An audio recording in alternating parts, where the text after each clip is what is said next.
We are back. We made it safely on the air. We got to be. It's 7 o'clock, and at 7 o'clock, we're on the air, whether we're ready or not. It is Tuesday, the 12th day of April, 2022. I am Dan Kuntz, a beautiful, balmy 32 degrees outside of our studios. About an hour ago, it was snowing right here in downtown Wenatchee. I don't even know where to begin about yesterday. We set the record cold maximum temperature in Wenatchee yesterday. We climbed all the way up to 39 degrees at 9:27 in the morning, and then it got colder. Our high yesterday, 39 degrees, which is our normal low temperature for April 11th. The old record for the cold maximum temperature, so this is the coldest high temperature of the day on April 11th, was 47 degrees. That was set back in 1983. So we shattered that record yesterday. 39 was all we got. And again, it happened at 9:30 in the morning. Then it got colder. And at 3 o'clock in the afternoon, it was 34 degrees. We had some light snow. Record cold temperatures, maximum temperatures set yesterday in Ephrata, Spokane, Pullman, Omak, Lewiston, Idaho. The Tri-Cities got the first measurable snow on April 11th ever. Our normal high temperature is 60. We only hit 39. And guess what? That cold upper level system is going to be just hanging around for a long time. Get used to this. It is chilly. And we got more light snow coming and more very cold temperatures. The record overnight low temperature for this date is 27. We're not out of the woods yet. We can do that too. This is crazy. Nutty weather. Only 39. That's all we got to yesterday. It's 32 right now. Snow in the mountain passes. Change if required on Blewett.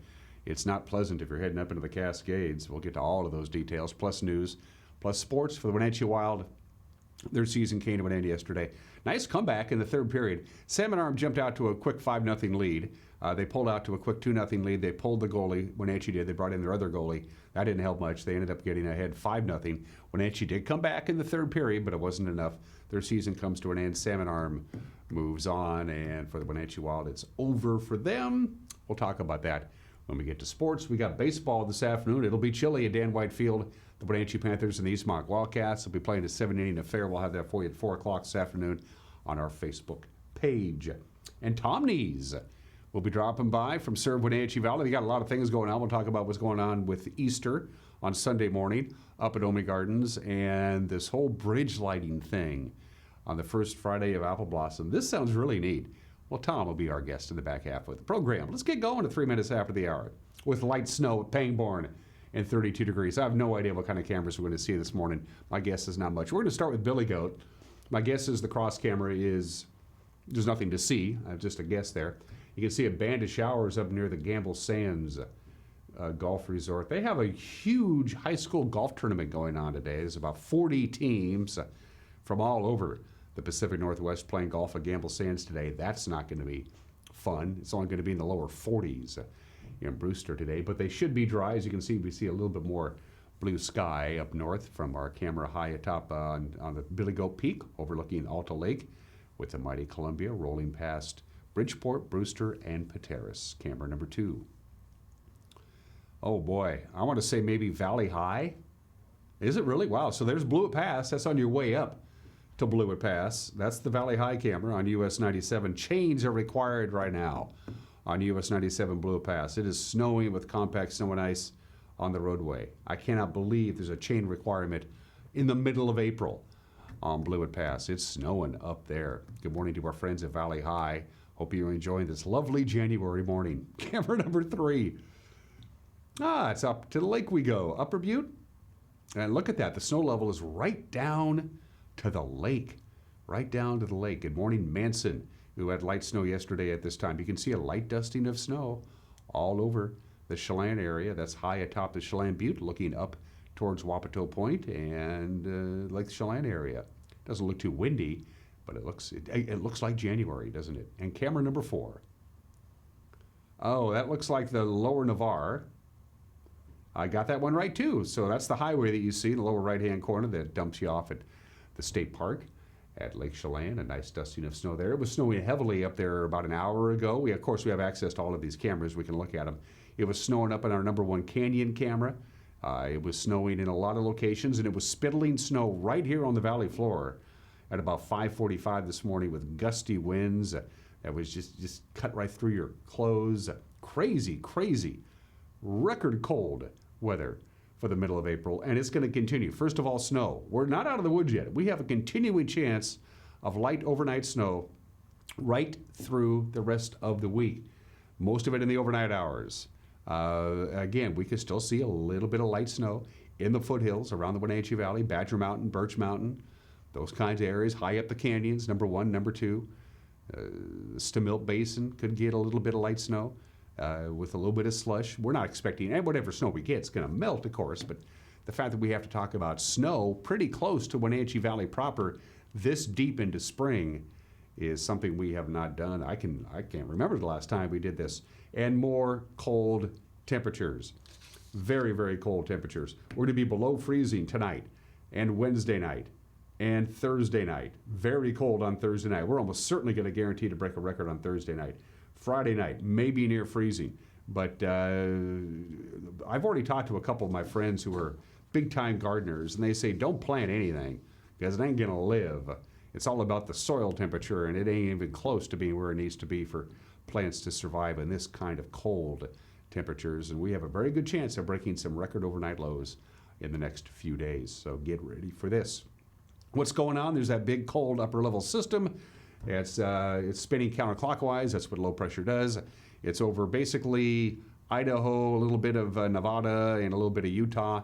And it's taking a bunch of cold air and it's spinning around and sending it right up our way.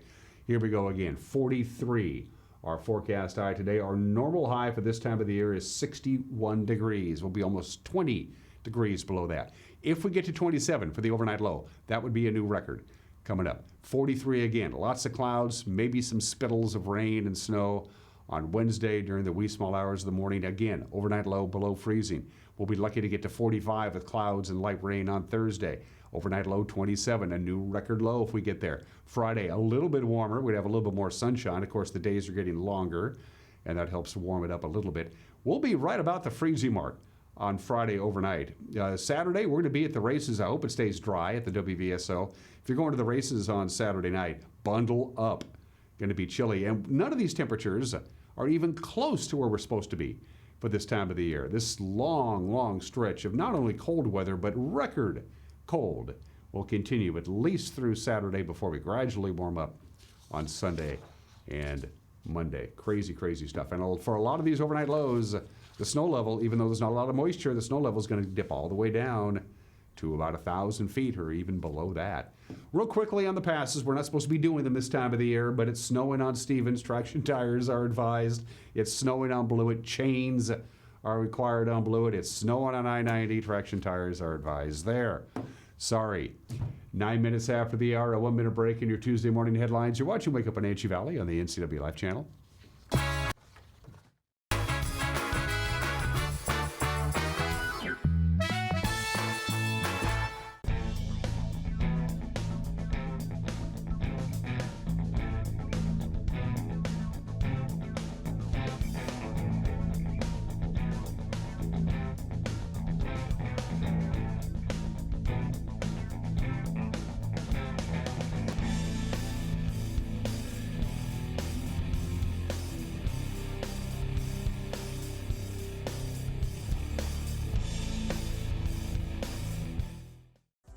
Do you have old or unused prescription medications lying around?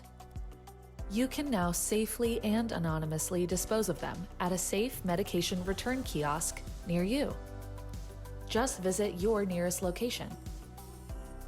75% of opioid misuse starts when someone uses medication that wasn't prescribed for them. By removing unwanted prescriptions from your home, you're helping to keep your loved ones safe and healthy.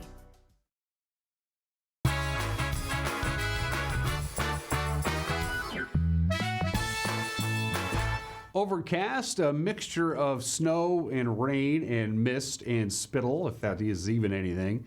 It's 32 degrees outside of our studios. We're not going to be very warm for the rest of the week.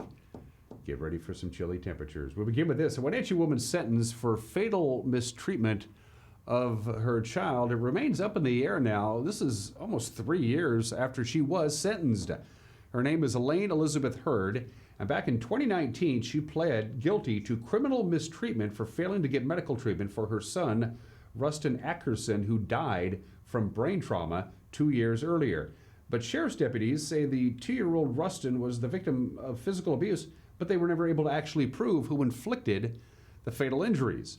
Douglas County Judge Brian Huber sentenced Hurd to 9 months in jail and 3 months on electronic home monitoring. But due to a pregnancy and then the COVID pandemic, Hurd went on to accidentally serve 222 days on home monitoring and only 16 days in jail. Her attorneys want the judge to shorten her remaining jail time. In light of the mistake, a hearing on the matter is scheduled for Thursday. Washington's 8th District Congresswoman Dr. Kim Schreier will be hosting a town hall right here in Wenatchee on April 20th. Representative Schreier will appear alongside Wenatchee Mayor Frank Kuntz in the 5 p.m. public event. The Congresswoman recently won more than $11 million in federal funding for non-transportation projects in the Wenatchee Valley, plus helping secure $92 million for road and bridge renovations. Attendance, by the way, at the town hall is by RSVP. You can sign up through Schreier's website that you saw there on the screen, schreier.house.gov. Wenatchee-based Coho Radio will be switching from broadcasting adult contemporary music and local news and talk to an all-smooth jazz format, and that format will be provided by Northwest Public Broadcasting. The Sleeping Lady Foundation owns Coho, and they say the music format fulfills the vision of Harriet Bullitt, who established Icicle Broadcasting in 1999 to provide local radio and arts. Bullitt gifted Icicle Broadcasting to the Sleeping Lady Foundation in October of last year. Former Icicle Broadcasting stations Cozy and KZAL, they were sold to Chelan Valley Media Group last summer. The jazz format will be provided through a public broadcasting program at Washington State University. Sleeping Lady Foundation has not yet said what the format change will mean for employees of Coho Radio. The Beverly Bridge in Kittitas County first carried railroad traffic back in 1909. Well, on Friday, the bridge was rededicated as a major trail crossing the Columbia River. It can be used by pedestrians, cyclists, even horseback riders. Governor Jay Inslee and other dignitaries hailed the opening as a key component for the state's trail system. I don't know if it's an analogy or a metaphor or both, but the bridge brings us together today. The grand opening of the bridge connects us all.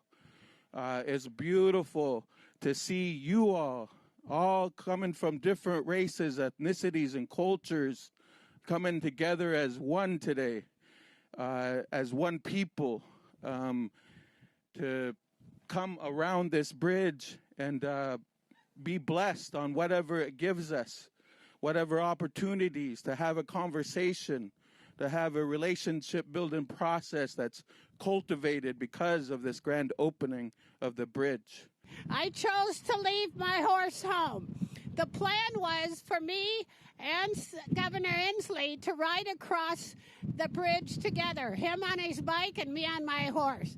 Would not have been good for the governor. We don't agree on some things, but we do agree today. This is an excellent day for opening this bridge, opening the trail to Eastern Washington and Western Washington. So I'll come back. I'll bring my horse when there's no bands and no microphones and a lot less people, and I'll be able to ride her across the bridge, but not today. It's a little windy. This is something we can now say. There is no Western Washington. There is no Eastern Washington. With the Beverly Bridge, there's one Washington, where our families can walk and hike and jog and bike ride. Judy Warnick's here, Ralph Monroe's here. Even Republicans and Democrats can both use this hiking path. And I'm very excited to see this. It's something we've been working for years on with multiple communities. And I just wanted to come to you and say thank you. This is particularly meaningful to me just because what it means family. Trails in Washington and state parks mean family. It is our number one asset.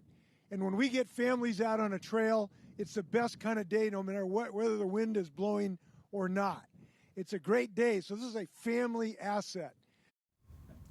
The number of wild wolves in our state continues to increase. The State Department of Fish and Wildlife says the gray wolf population grew 16% last year.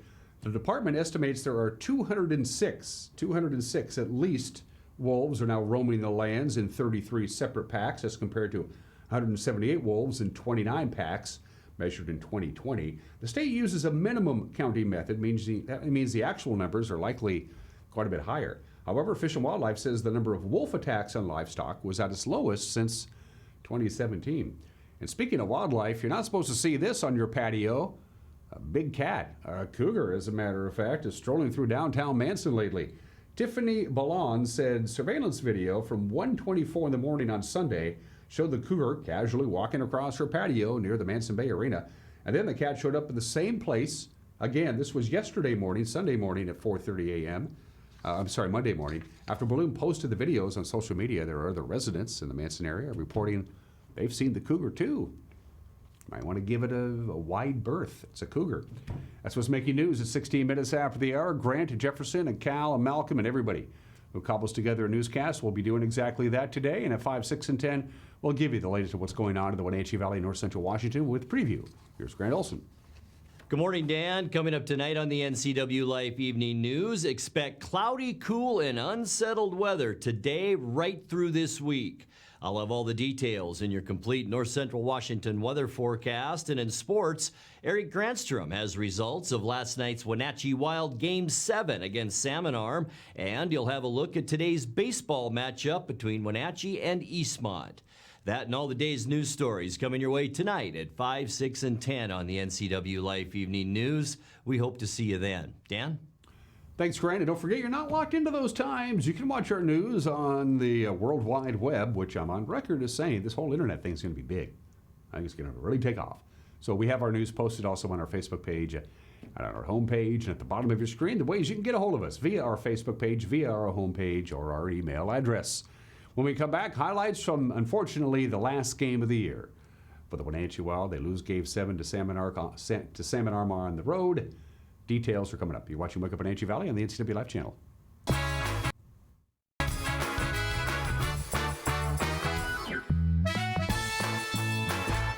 With all the variety on SureStream TV from Localtel, there's always something to watch. But what if you hit the couch in the middle of all the shows? That's a perfect time to use the features Catch Up or Restart. Catch up on shows from up to 3 days ago, or restart your show from the beginning. Go to your guide and select the show to restart. Then play, pause, rewind on your schedule. Don't forget, SureStream TV from Localtel lets you decide when shows begin. Hi, I'm Katie Joslin and I'm a pediatrician at CVCH.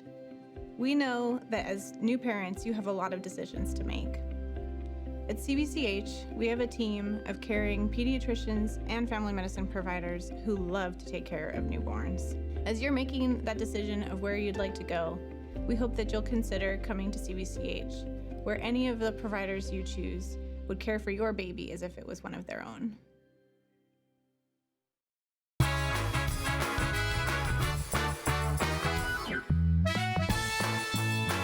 Sports at 19 minutes after the hour for the Wenatchee Wild. Their season came to an end last night. They lose the 7th and deciding game of the first round of the BCHL playoffs. Salmon Arm victorious 6-3. The Silverbacks got off to a hot start. They scored 3 goals in the first period off Tyler Shea.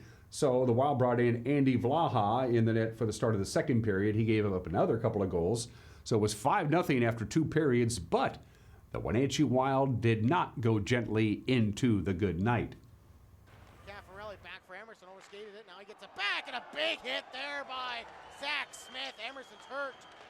Face off on goal. It's tipped. They score. A lot happening there. Owen Say wants a high stick to be called.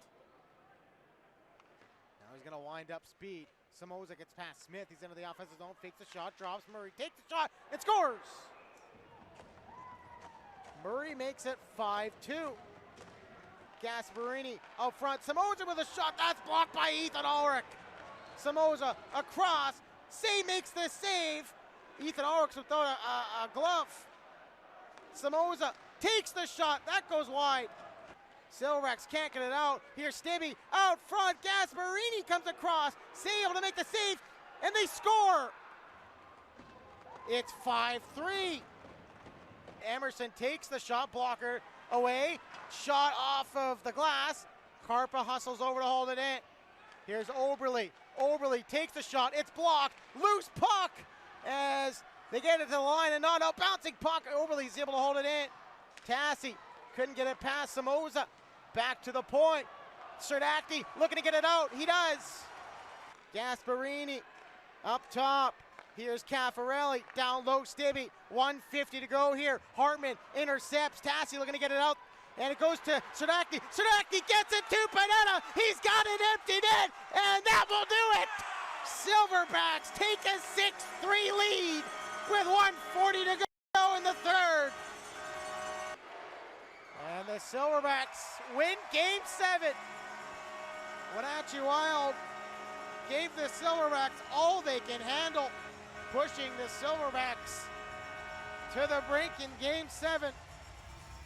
Cade Littler, Parker Murray, and Hunter Hastings scored the 3 goals for the Wenatchee. The Wild finished their season 25-30-4. It was the final game in a Wenatchee uniform for Quinn Emerson, Cade Stibbe, Tyler Shea, and Brett Oberle. They age out. They can't play anymore for the Wild. We'll have a season recap, by the way, with our checker on this very program here tomorrow. Looking forward to that. Speaking of hockey, the Seattle Kraken, they're in Western Canada tonight in Alberta. They'll take on the Calgary Flames. The two teams played Saturday in Seattle. Calgary won that one 4-1. The Flames lead the Pacific Division by 9 points over Edmonton. They're 44-19-9. Of course, Seattle is last in the Pacific at 23-43-6. The puck drops at 6 o'clock. You can watch it on Root Sports Northwest. Dylan Bundy and 4 relievers combined to 2-hit the Mariners. In Minnesota's 4-0 win yesterday afternoon, Seattle's 2 hits came off the bats of Eugenio Suarez and J.P. Crawford. One highlight for the Mariners came in the top of the third with Julio Rodriguez on first base. Julio runs, throwing from his knee. Sanchez, no chance. Julio gets up and he'll get the third. There you go. Stolen base, Julio Rodriguez, his first of his big league career. Stolen base E2. Roman advanced to third. We saw him run quite a bit in the spring. I was wondering if he's going to try it, and here he goes. Sanchez throwing from his knees, and then Correa bumps into the second base umpire. Pretty good jump.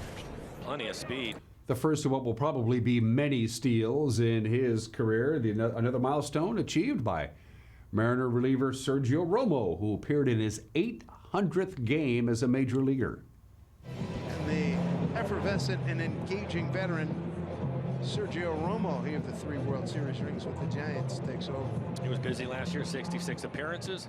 Opponents hitting just .238 against him. 60 strikeouts in the 66 games.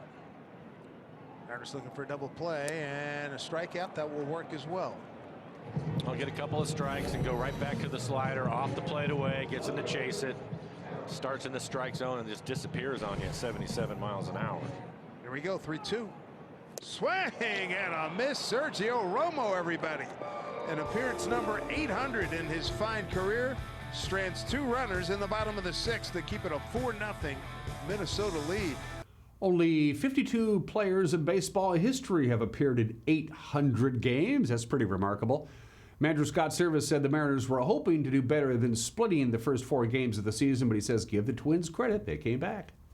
Yeah, the story tonight, obviously they swung the bats really good the last couple of days. We really couldn't slow them down, and we struggled to get much going offensively, tonight. So obviously we had seen Bundy a bunch in the past, but he kept us off balance. We didn't make much solid contact against them at all tonight, and they put an inning together against us. Miz has been so good throughout spring. Tonight he got some balls in the middle of the plate, and they were very aggressive. They took good swings on them, and like I said, they put an inning together. So, it's not the worst thing in the world to come out of a split of the series, but when you went the first 2 the way we did, you're hoping to get a little bit more and win this series. But they got a good offensive team, and they showed it the last couple of days. And now it's on to the city with the big shoulders, Chicago. Yeah, they're in cold Chicago this afternoon to take on the White Sox. First of 3 games, Matt Brash will make his major league debut. Vince Velasquez will face him first pitch at Comiskey Park, 110 on Root Sports Northwest. We have high school baseball on the NCAA Live channel today. The Eastmont Wildcats still looking for the first win of the season. They'll go against the Wenatchee Panthers, who are 7-4 so far. Storm and Joel Norman with the call live on Facebook at 4 o'clock. The game will air on TV tonight at 6:30. Another action today. Moses Lake will host Davis at 4. Cashmere welcomes Quincy at 4:30. Omak will visit Chelan. Lake Roosevelt travels to Brewster. Liberty Bell will host Tonasket. And Waterville-Mansfield will visit Pateros. On the softball diamonds today, Waterville-Mansfield has a non-league doubleheader with Quincy. Starts at 3. Eastmont will take on Wenatchee at Walla Walla Point Park at 4. And then at 4:30, it's Pateros and Okanagan. A busy soccer slate.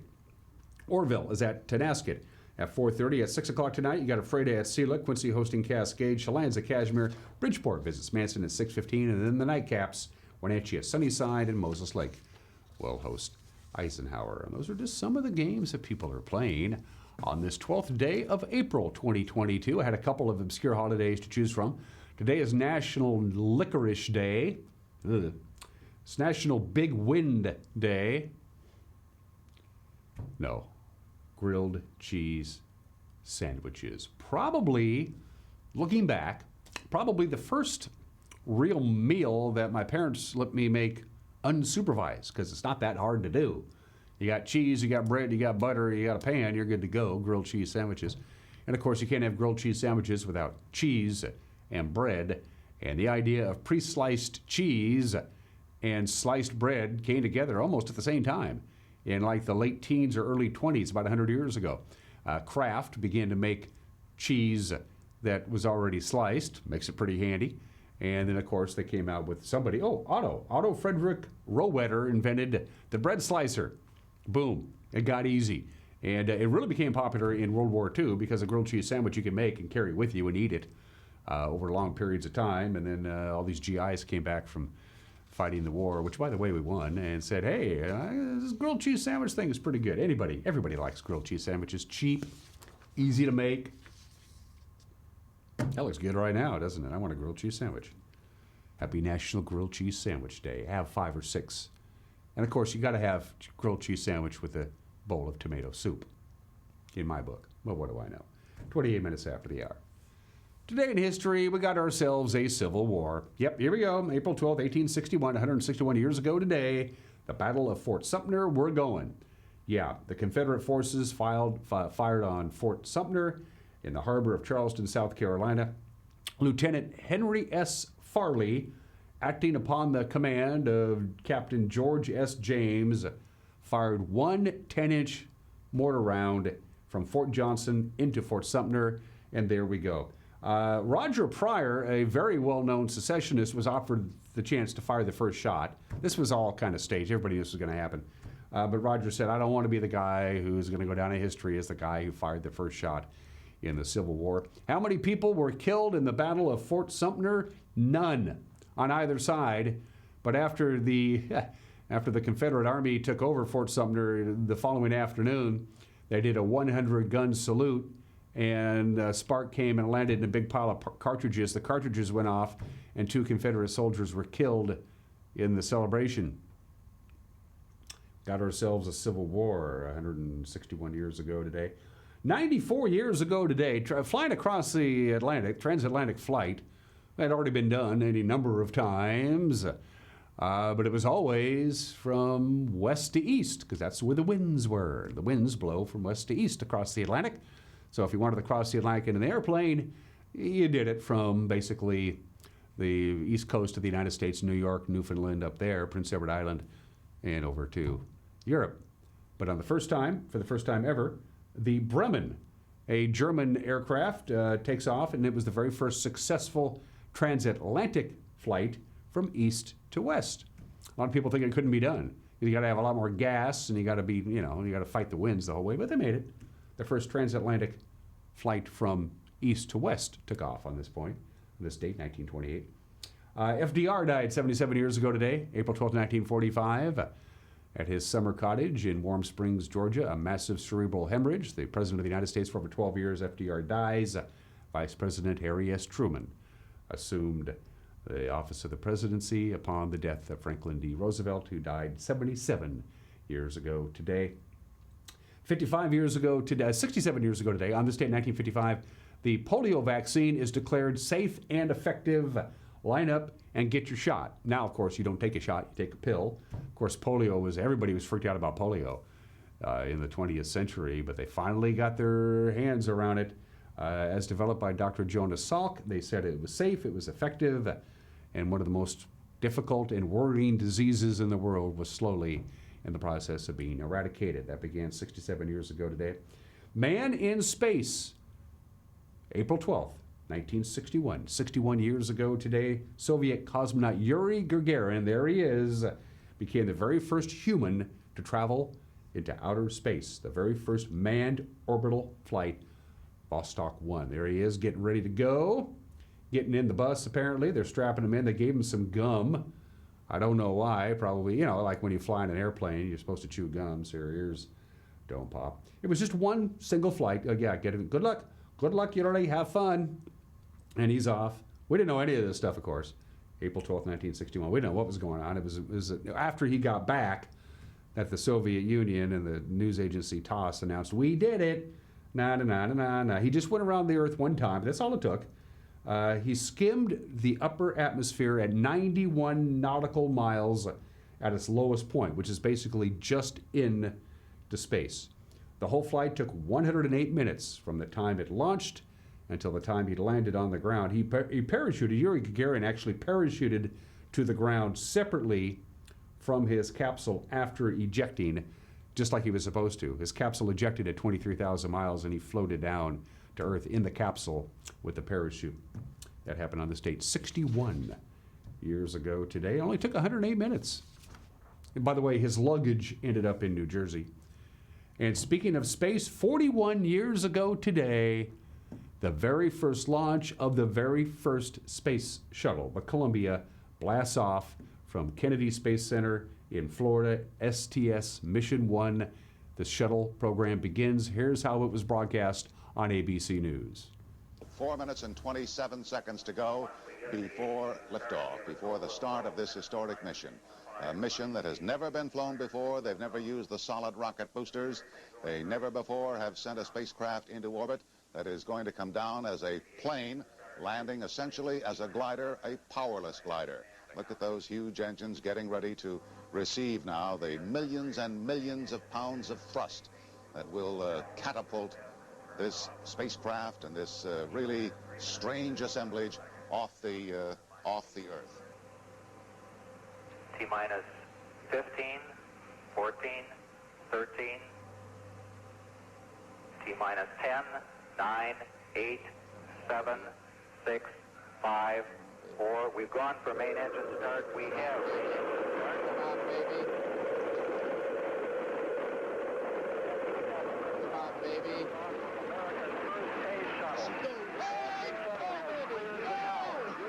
Go! Oh, honey, go. Fly like an eagle. Go.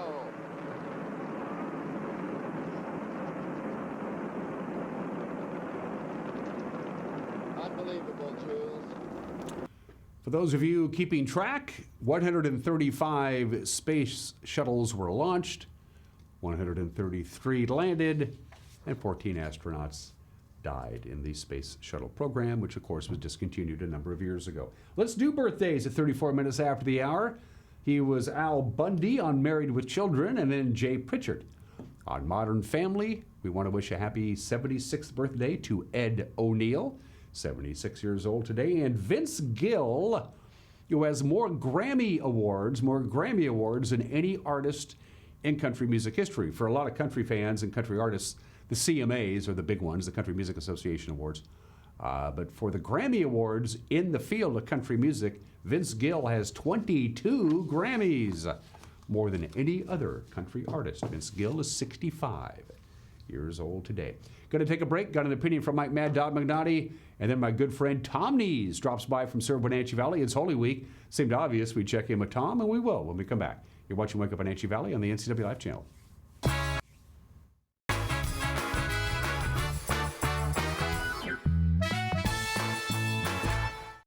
Things have changed in the motorsports industry. Short supply and high demand have emptied showrooms.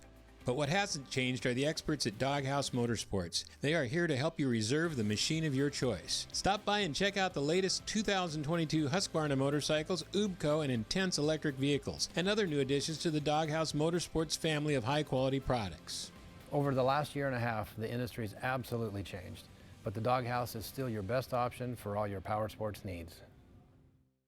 Find ageless beauty at Chelan Valley Skincare. Cindy offers the most up-to-date treatments for personalized skincare. If sagging skin or acne scars are some skin challenges for you, Chelan Valley Skincare offers non-invasive, non-surgical skincare. With up-to-date technology for shorter treatment plans, you'll benefit from Cindy's expertise to help you accomplish your skincare goals. Please stop by their website for details on all their services. Call Cindy today for your free consultation.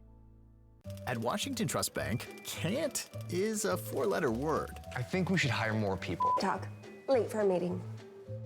Hey, we need to build a home office. We're adding another bathroom. We need a warehouse. I can't imagine how we do that. We believe you can do whatever you set your mind to, and we'll help you get there. Washington Trust Bank, privately owned, locally invested.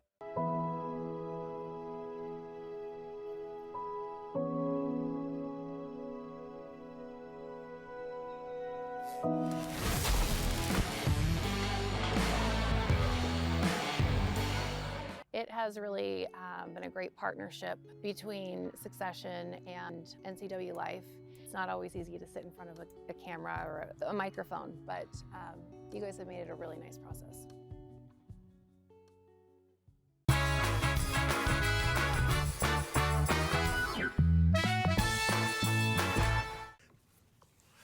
Hey, this is Mike Mad Dog Magnotti, and everybody's entitled to my opinion. So during breaks at work, I often play Microsoft Solitaire or the word games. You know, I'm sure you do too. You know, a little break in the workday, a little stress relief.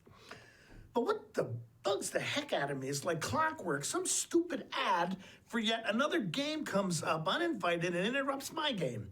And then I get the offer to eliminate these ads if I pay a monthly subscription fee. Now this begs the question. Just how much money does Bill Gates need? And why, if I have to pay anything, why a subscription instead of a one-time fee? I'm already having to pay a subscription for the Office suite I use. Now Bill wants me to pay him every month to play solitaire without being nagged by these stupid ads? Give me a break! This is Mike Mad Dog Magnotti, and that's my opinion.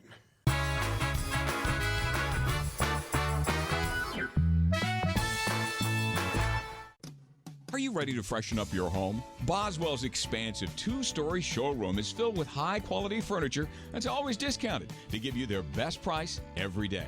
Boswell's is receiving new furniture deliveries each week, so you'll be sure to find just what you need for your home without the wait. Complimentary design assistance and free local delivery. Superior customer service and the best value for your money. Start at Boswell's on Easy Street.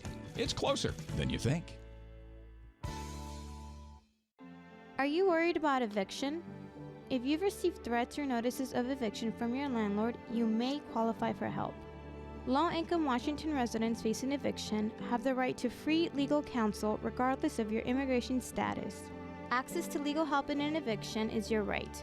Don't wait. Call the Eviction Defense Hotline today.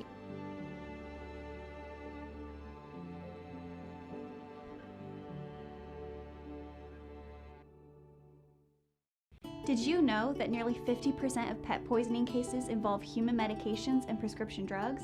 Sometimes the culprit's a curious dog, but cats get into their share of trouble as well. Other times, pet owners mistakenly give their pets their own medications that are safe to people but toxic to their pets. Dr. Shauna Baez and her staff care about your pets. Go to pawsandclawsvh.com for a complete list of medications to avoid or call 888-PAWS.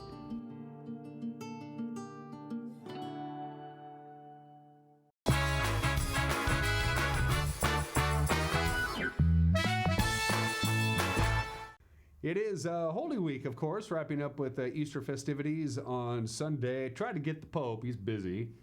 But Tom's a good substitute. My good buddy Thom Nees making his very first appearance, by the way, on Wake Up Wenatchee Valley. He is the executive director of Serve Wenatchee Valley, and he's back in the studio. Audience loves Tom. How you doing? Good to be here with you again. When we before we got going, when Tom came into the building, I said, "Happy Holy Week." Then I realized that really doesn't work in the context of what Holy Week is about in Easter Sunday. Holy Week is sort of the descent. Yeah, it's not yet the ascent. You know, I thought it was a nice greeting. And it was afterwards. I thought that makes no sense at all. Let's start with Sunday. Let's start with the 17th. Bright and early, Omi Gardens. This is a cool thing. Yeah, so we're doing things a little bit different. We did it last year, and it's kind of a prayer walk. You know, so back to the Holy Week reference that there's a little bit of a journey up at Omi Gardens where there'll be stations, and you'll be able to walk. And so it's a contemplative journey through the steps that get you there. The imagery is really kind of creating that. 2,000 years ago, folks woke up on Easter Sunday morning and they were lost. They had this sense of lostness, and it wasn't until they got to the tomb that they were awakened to see he is risen. And so that's kind of the journey, and it's from 6 to 8 a.m. Sunrise on that day is at about 6:07, so fits up with... and it's actually bright enough to see where you're going for about 20 minutes before the actual sunrise. It's light enough. Yeah, it's light enough, and so it's just a journey through. It's not coordinated with everyone together, so it's kind of drop in. You come in, and if you have a group or you have your family, you travel together and contemplate that journey through, and off you go. That's a unique whatever. idea. So it's not like a formal service with everybody gathered and there's. Okay, Yeah. I like that. You know what we got thinking was that doing a service like we've done that before, a lot of folks come up there and they participate in the service, and then they go to their own church and they participate in another service, and so we thought let's make this more of a contemplative journey that is decidedly different, and worked well last year, and we're going to do it again. Our mutual friend Randy Smith, of course, is in charge of the cross. I call him the cross guy since they put in those new LED lights last summer. That's pretty spectacular, isn't it? It's you certainly can't miss it. Yeah. It's up there. Whenever newbies come to town, that's one of the first things they ask. What's the deal with the cross? I explain to them the cross. They go to the website and donate and all that stuff. Yeah. The first Friday of this is cool. This Together in Hope project involving the folks in Wenatchee and East Wenatchee coming together on the pedestrian bridge. This was an idea that first took flight a couple of years ago. Didn't quite pan out, but Together in Hope. There is the logo. Tom, in a nutshell, what are we talking about on Friday the 29th? You know, we hope is that that moniker that I think just moves people toward a preferred future. It's something that I think it's something we long for. We long to have that condition of hope, and we long to see that preferred future. And so Together in Hope is really an invitation for our community members to come together and graphically and physically demonstrate that on April 29th.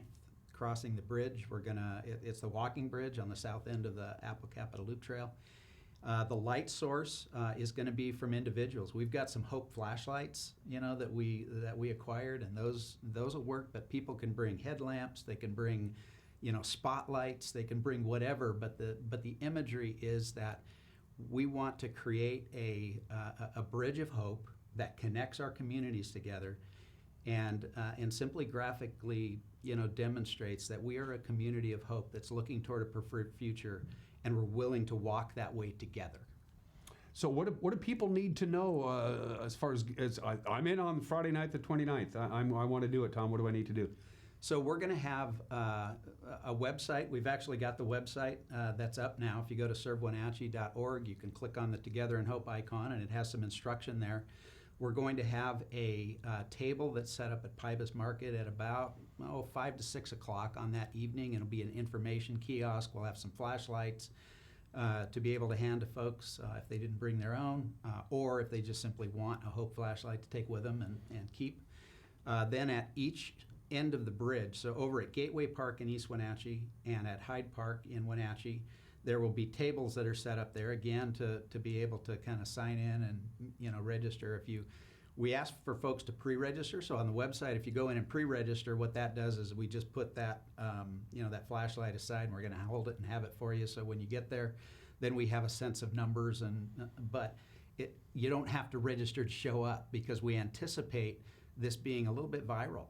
You know, when we're there in the park and folks are walking around and they pass by that, you know, kiosk at Pybus, they're just going to say, you know what, this is something I want to be a part of, and so they're invited to come anyway. But we'd love for folks to, you know, to pre-register.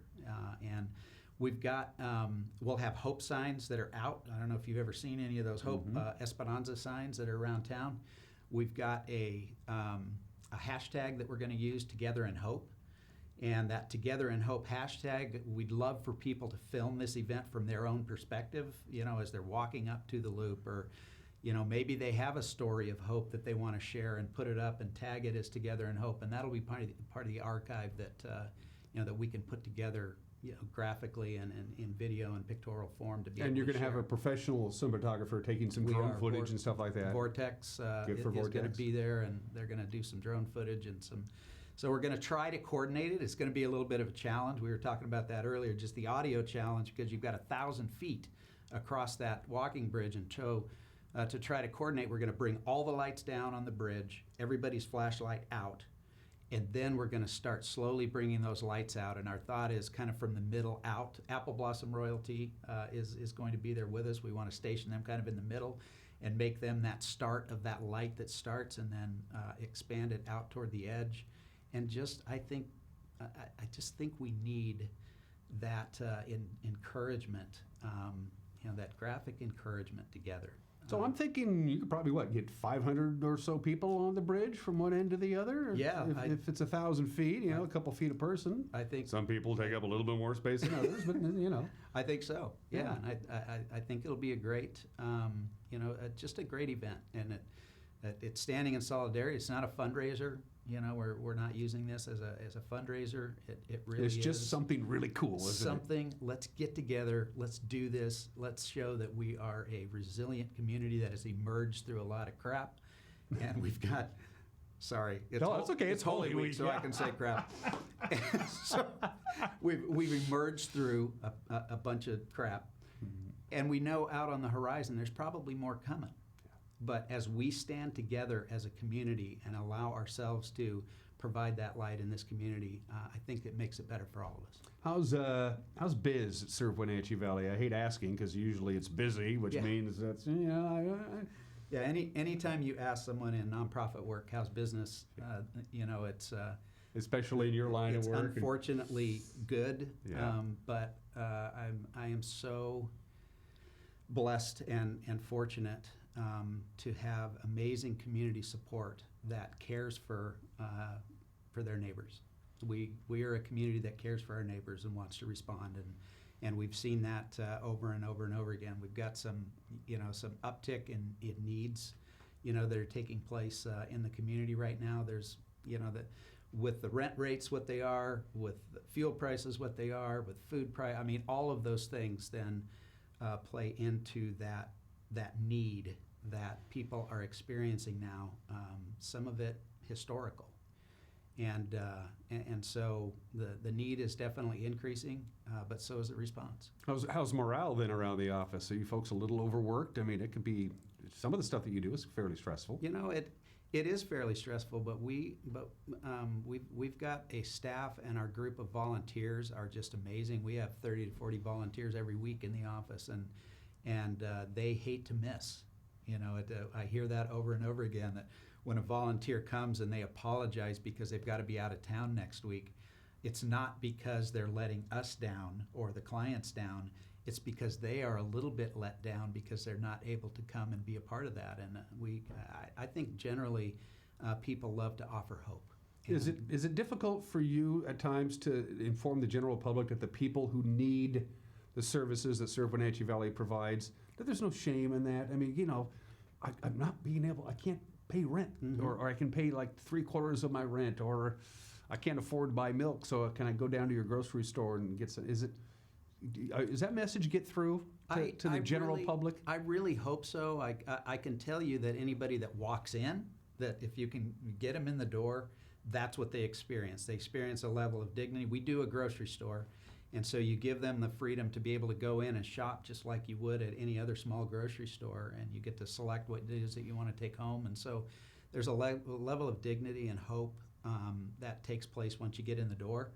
But I can tell you, I'd probably have some of the same challenges if I found myself at that point of needing to go to a food bank to get some food for my family this week, and that's what we're experiencing. There's a lot of folks that have never had that need before, and so the challenge of stepping out and doing that. But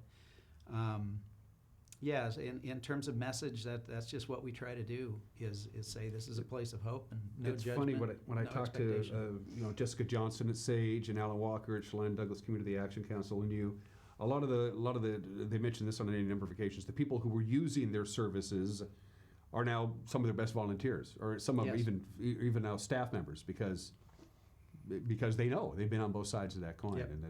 And we definitely experience that as well, and that's great. Recycling, we call that recycling your pain. Is to be able to come to the place where you want to reach out and be part of the solution. Let's stamp out hunger on the 14th of May. Give me an update on that. Yeah, so that this Stamp Out Hunger historically has been a large food drive that we've collected anywhere from 6 to 8 tons of food on one day. And the Letter Carriers Union organizes and coordinates that, and then we work with them to collect the food and bring it into our warehouse and store it. It's on May 14th this year, so everybody should get a bag at home, and it's just an opportunity to fill that bag, put it out. The letter carriers will come, and we are going to need some additional volunteers this year. One of the things that so you talk about being overworked. The letter carriers are seriously overworked. They're looking for folks to work for them and expand the people that are working on their routes. The other thing that they've got now that wasn't true maybe a few years ago as much is that they're carrying around a lot more boxes and deliveries, and so the room inside their vehicles is not as much as what they used to be able to go and collect the food, and then we would go pick it up from them on their route, or they would drive down to, our collection point is Abby's Pizza in East Wenatchee. And so we're going to have some volunteers following them around and offloading them more often. And so the volunteer need will be more this year. And again, that's the Postal Carriers Union who is doing that together. They don't have to, but they do it, and that's cool. That's really neat. Yeah.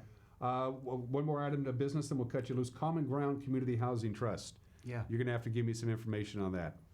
So, I don't need to talk about the problem. We know the problem. Yeah, we know the problem. We've got a housing crisis, and Common Ground. We have an affordable housing crisis. Is probably the best way to put it. Yes. Yeah. And so Common Ground was formed 2 years ago, kind of informally. We formalized that process in 2021. A housing trust. Essentially, what it is it is community-owned land. And there are privately owned buildings on top of that, and then Common Ground coordinates that effort. So we're looking to build and provide homes at an affordable rate in this community through a multitude of means. We need all kinds of resources that come to play in that. We need philanthropic support. We need support from the state legislature and commerce to be able to come in, and we need local jurisdictions. One example, of how, because what you've got is you've got a gap, right? You've got $450,000, home. An affordable house for a working family in this community is closer to $200,000 to $225,000. So you got to fill that gap. And so it's a big gap. That's a large gap. So you got to fill it. Well, you don't fill it, I don't think, with just one source. It's got to be multiple sources. So one example would be the PUD a couple of years ago put into their policy that a nonprofit organization they would eliminate the hookup for PUD power to a particular place if it served 80% or less of our area median income in this community. Well, that is one of those pieces of that gap that needs to be filled. And so we are simply a group of folks that are coordinating and working toward adding inventory to our community. And we talked about this before. There's only so much square footage to be built on in the Wenatchee Valley. We're in a bowl here, and especially on the west side, not a lot of open space left to put these kinds of affordable housing units in for just working Joes There's not a lot. I mean, it's not the great expanse like you would get in the Tri-Cities or in Right. Yakima where you've got that great expanse, but there is enough. There's enough to make a difference, and that's one of the things that we talk about is if we can add 2 or 3 units on, you've got a house on the front of the lot and you've got an extended boundary line toward the back. Well, maybe we could make that one house and expand it and make 6. And so all of a sudden now, when you take that to scale, you're starting to add more homes and can begin to make a difference. And you certainly make a difference in the life of a family that is able to move in there and secure their housing in this community. Thom Nees from Wenatchee Valley making his very first appearance, by the way, on Wake Up Wenatchee Valley. It's nice to meet you, Tom. Let's wrap this up where we began. Easter Sunday, again on the 17th. Head on up to Omi Gardens and enjoy the beautiful, idyllic gardens and commemorate Easter up there. It's a cool. I really like how just come up and walk around. I like that. Come up and walk around. Yeah, I like that. Tom, anytime you want to come on the show, you have an open invitation. It's so good to be with you all the time. Absolutely. And, grateful for yet another one. And a quick little reminder, at Walgreens, they sell these things called razors. You might look into that. It's all the rage. Thom Nees, that's Tom with an H, by the way, from Serve Wenatchee Valley. You're watching Wake Up Wenatchee Valley. We'll be right back.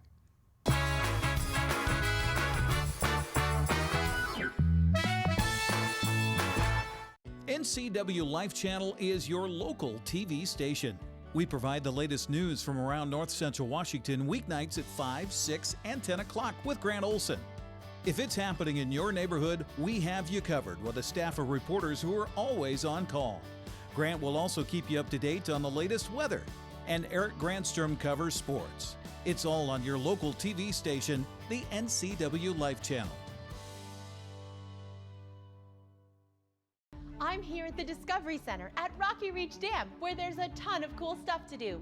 You can learn how the dam harnesses the power of the Columbia, walk inside a Native American Tule Lodge, and steer clear of disaster on the Rock Island Rapids.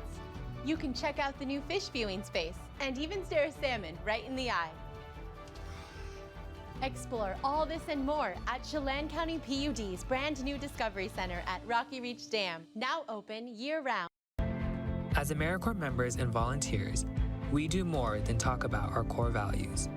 We take action and commit to making our community stronger. At AmeriCorps, my commitment to equity gives every student a strong start. Our compassion brings food and friendship to neighbors in need. My determination protects parks in my community. Now more than ever, your community needs you. What's at your core? Learn more at AmeriCorps.gov.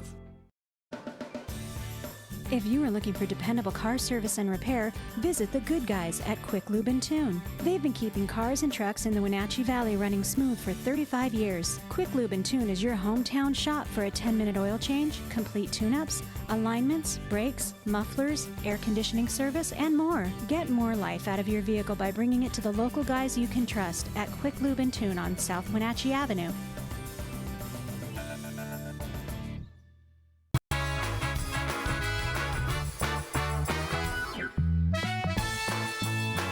And we are back. If you're just joining us, I want to recap what we had talked about at the top of this program. Our high temperature yesterday was 39 degrees. 39 degrees, our normal low temperature on April 11th, 39 degrees. We set a new record, a record cold high temp, if that makes sense.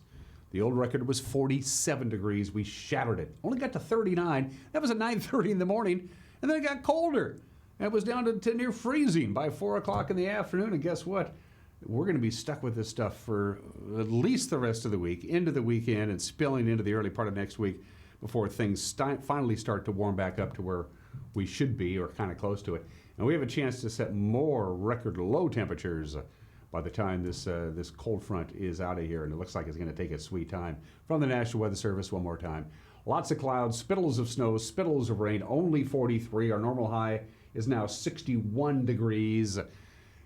27 for the overnight low tonight. That would be a record. It would tie the record if we get that cold. 43 again. Below freezing on Wednesday night. Below freezing on Thursday night. Right at the freezing mark on Friday. A gradual warming trend, and I mean gradual, but get used to very chilly weather for the middle of April. And that is it for us. We will see you Wednesday. Take care. Bye-bye.